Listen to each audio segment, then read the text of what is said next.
Pagi ini saya bersama dengan kepimpinan Kementerian Pendidikan Malaysia dalam salah satu lagi siri program bersama semarakkan transformasi pendidikan, dan pagi ini kita berada dalam program flagship Sekolahku Sejahtera, Infrastruktur Selamat dan Kondusif. Penekanan yang kita berikan berkaitan dengan infrastruktur ini, seperti saya jelaskan tadi, dia ada dua komponen utama. Pertama berkaitan dengan pembangunan infrastruktur, dan yang kedua adalah berkaitan dengan penyelenggaraan infrastruktur. Dia ada dua komponen. Dalam konteks pembangunan infrastruktur ni pula dia ada banyak komponen-komponen lain. Yang pertama sekali pembinaan sekolah-sekolah baru.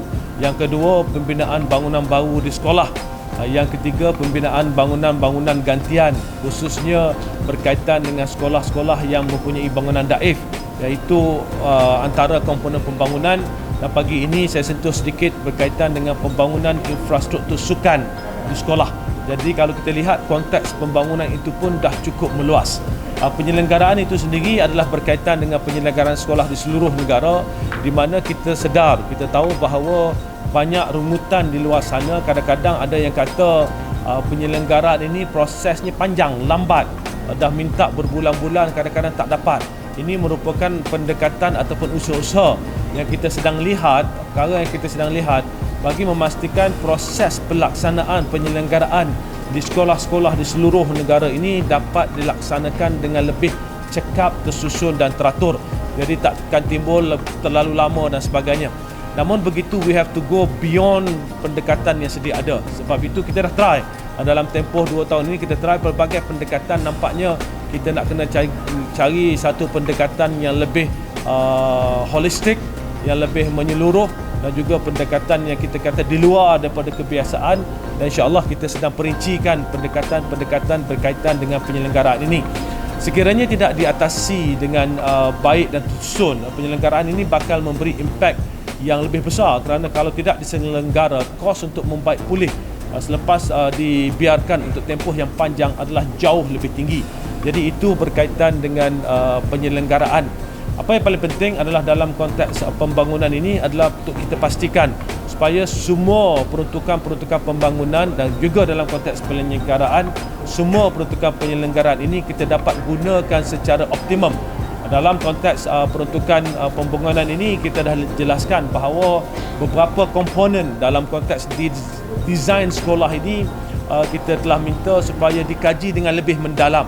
Kita tahu ramai ibu bapa dan guru-guru sebagai contoh menyentuh tentang tandas-tandas di sekolah. Ini bukan perkara baru, ini dah bertahun-tahun lamanya, dan kita tahu ada murid yang mengambil keputusan kadang-kadang bila tanya kenapa tak makan pagi. Jawapan dia kata kalau makan pagi nanti nak kena pergi tandas di sekolah kotor. Jadi dia nak tunggu balik sekolah baru nak makan. Banyak kes-kes yang kita tahu disebabkan oleh keadaan di tandas ini yang tidak kondusif untuk digunakan oleh murid-murid. Sebab itu dalam konteks pembangunan baru ini, bila kita bercakap tentang transformasi, kita juga melihat tentang desain tandas itu sendiri supaya pengudaraannya lebih cekap, supaya kita dapat lihat tandas ini, walaupun konsep kita tandas basah di negara kita, namun begitu ianya akan lebih, bila berlaku pengudaraan itu insya-Allah keadaannya lebih baik, baunya akan lebih berkurangan dan lebih cepat kering, dan apa yang paling penting adalah keseluruhannya adalah lebih bersih.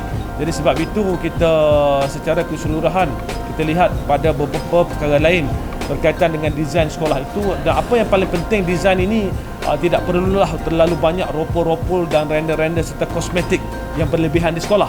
Kita mahu bahawa setiap peruntukan itu digunakan untuk memberi impak yang paling optimum. Jadi sekiranya kita dapat kurangkan kos-kos yang mana melibatkan kosmetik yang tidak diperlukan khususnya, maka peruntukan yang ada itu kita dapat digunakan untuk pembangunan-pembangunan lain. Jadi apa yang paling penting sekarang, kita nak optimumkan setiap scene yang kita terima dalam konteks pembangunan dan juga dalam konteks penyelenggaraan melalui pelbagai program transformasi yang telah, sedang dan akan kita laksanakan.